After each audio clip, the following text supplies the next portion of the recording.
Daniel stared at the letter. It was as if time had stopped, and the world around him faded into the background.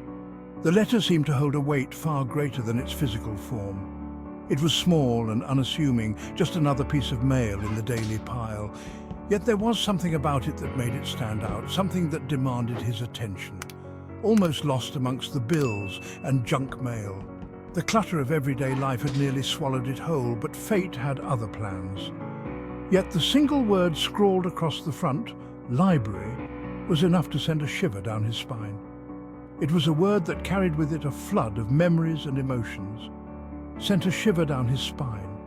It was as if the past had reached out and touched him, pulling him back to a time he had long forgotten. The library, a place I hadn't thought about in years.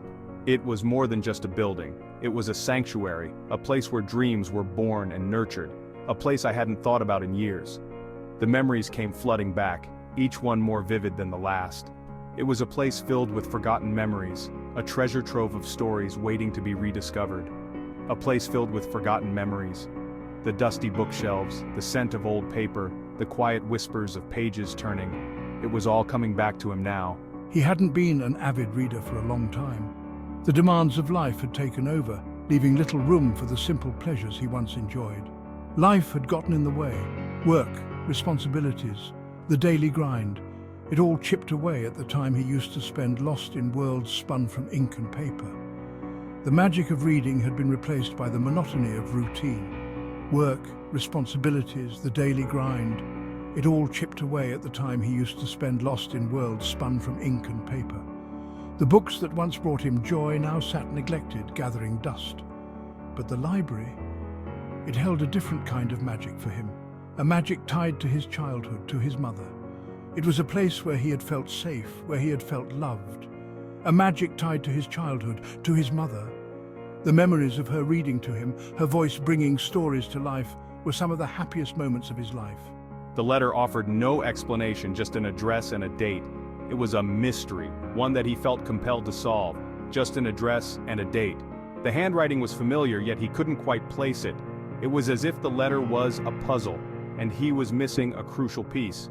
The address was familiar, the Old Town Library, a place I thought had closed down years ago.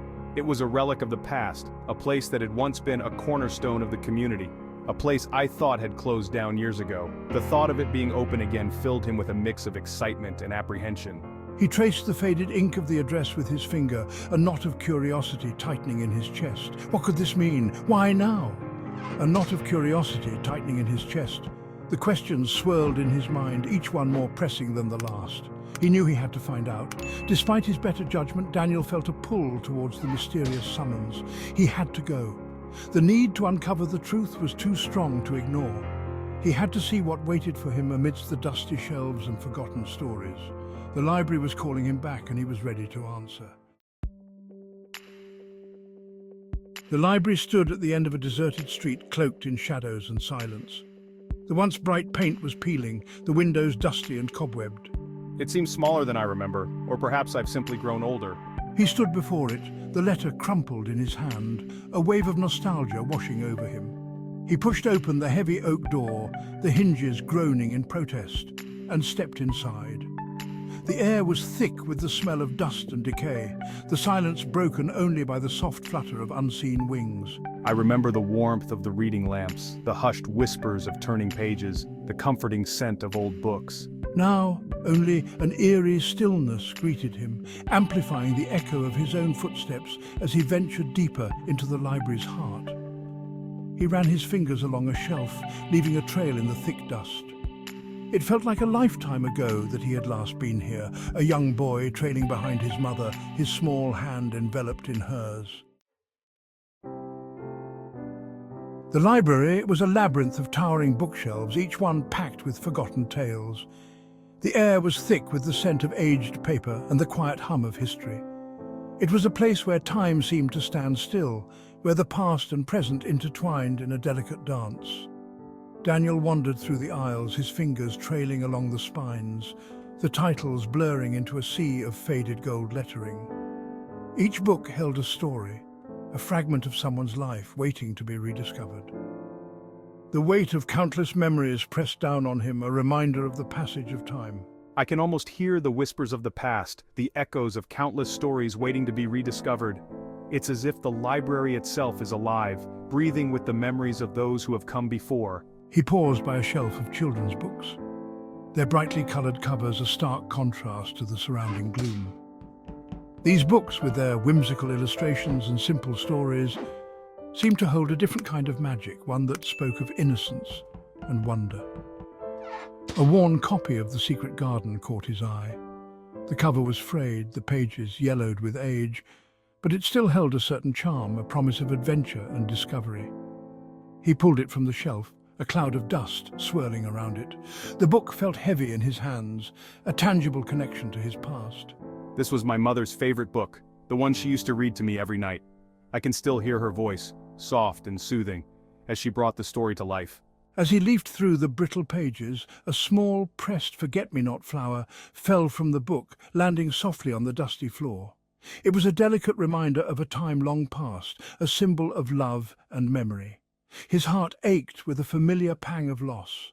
The flower was a tangible link to his mother, a piece of her that had been preserved through the years.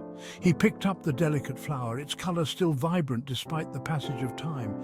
It was as if the flower had been waiting for him, a silent guardian of his memories. It was as if a part of his childhood, a piece of his mother, had been preserved within its fragile petals. The flower was a symbol of the enduring power of love and memory, a reminder that some things never truly fade away. It's like tracing their ghosts through the library's silent halls. Each step I take feels like a journey through time, a chance to reconnect with the past. He continued his exploration, his footsteps echoing in the silence. The library was a sanctuary, a place where he could lose himself in the stories of others and find solace in the memories of his own. He found a book on astronomy, its pages filled with his father's handwritten notes. Each note was a glimpse into his father's mind, a testament to his passion and curiosity. Further on, he discovered a shelf dedicated to gardening, his mother's passion. The books were filled with her annotations, her thoughts and dreams captured in the margins. Daniel sat down at a nearby table, the books spread out before him. He felt a deep connection to his parents, their presence lingering in the pages they had touched. The library was more than just a collection of books. It was a repository of memories, a place where the past lived on. Time seemed to slow down as he sat there. The ticking of a distant clock, the only sound breaking the silence. The sunlight streamed through the windows, casting a warm glow on the dust particles floating in the air. With a sense of contentment, he closed the book and stood up. The library had given him a gift, a chance to reconnect with his past and find peace in the present. As he walked out of the library, he felt a sense of closure. The echoes of the past had been heard, and the stories on the shelves had found a new listener. The library remained a silent guardian of countless tales, waiting for the next soul to wander its aisles and discover the echoes on the shelves. Deeper within the library, he stumbled upon a section that seemed oddly out of place. The air was different here, carrying a sense of age and mystery. It was as if the very walls whispered secrets of the past, beckoning him to uncover their stories. The books here were older, bound in leather and secured with brass clasps. Each book seemed to hold a piece of history, a fragment of a forgotten era. The leather was worn, the brass tarnished, yet they exuded an aura of timelessness. Their titles were unfamiliar, their subjects esoteric and mysterious. He felt a strange pull towards them, as if they held the answers to questions he hadn't yet thought to ask. The spines of the books were inscribed with symbols and languages he couldn't decipher, adding to their enigmatic allure. It was as if he had stepped into a hidden corner of the library, a place shrouded in secrets. The dim lighting and the musty smell of old paper created an atmosphere of quiet reverence. He felt like an intruder in a sacred space, yet he couldn't resist the urge to explore further. On a small table in the center of the room lay a leather-bound journal, its pages yellowed with age. The journal seemed to be waiting for him, as if it had a story to tell. The cover was cracked and worn, but the binding was still intact, holding the secrets within. He opened it carefully, his fingers tracing the faded ink. The pages were fragile and he handled them with the utmost care. Each turn of the page revealed more of the journal's secrets, drawing him deeper into its narrative. The handwriting was elegant, unfamiliar. It flowed across the pages in a graceful script, each letter meticulously formed. The ink had faded over time, but the words were still legible, telling a story that had been hidden for generations. He began to read, his heart pounding with anticipation. The journal spoke of hidden rooms and forgotten passages, of a secret legacy passed down through generations. Each entry was a piece of a larger puzzle, a clue leading him closer to the truth. The journal entries spoke of hidden rooms and forgotten passages, of a secret legacy passed down through generations. They described a labyrinthine network of corridors and chambers concealed behind the walls of the library. The more he read, the more he felt a connection to the past, as if he were retracing the steps of those who had come before him. Could this be what the letter was leading me to?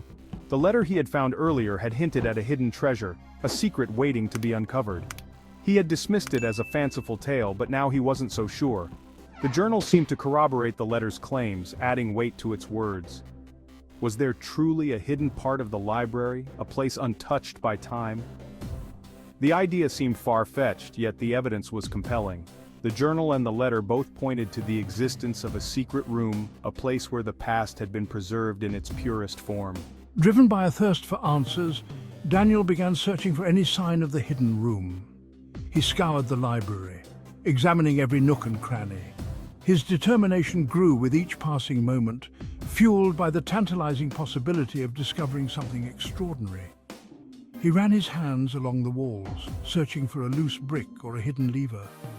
The walls were cold and unyielding, but he didn't give up. He knew that the secret was there, just waiting to be found. His fingers brushed against the rough surface, feeling for any irregularities. The silence seemed to press in on him, the air thick with anticipation.